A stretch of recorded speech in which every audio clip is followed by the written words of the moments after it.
Notaðu tippið 1x2 við tippum.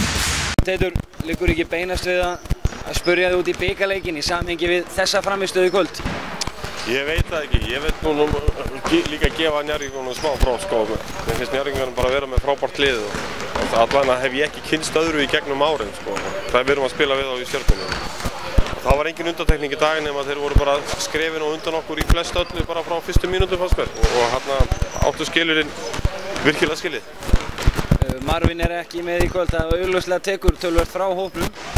Já, þetta er kannski breytið dálítið en það er samt fyrst mér engin afsökun fyrir að menn standi sig inn á vellinum, skilur við. Þú getum ekki kennt Marvin um það ef þú brennir á skotum og svona en hérna eftir þennan leik, mér finnst ekkert mál að sætta mig við þennan leik af því við vorum bara að spila á móti betra liði og Njarðvík átti bara fyllilega skilið að vinna en það eru hinir þrjú leikinni sem býti í mig núna því þar áttu að fá miklu meira, þar spilum við nógu vel til þess að vinna.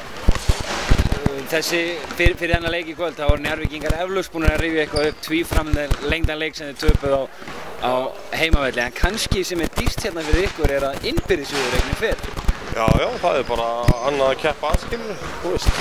Ég er ekkert voðalega mikið fyrir að pæla í sem innbyrðisviðureignin fyrir að það eru svona 2 umferðir eftir og hérna þá ræðist þetta sko. Ég ætla að svona vona það að við náum að klóra okkur aðeins upp töfluna í svona síðustu hvað er þetta 6-7 leikir sem eru eftir. En hérna nú hendum þessu frá okkur og þurfum að gíra okkur upp fyrir laugardaginn. Og það er engin smá slagur? Já, við verðum allir tilbúinir þar og það er kannski gott að vera komin djúpt niður í trampólínu núna, þá er hægt að spinna sér upp.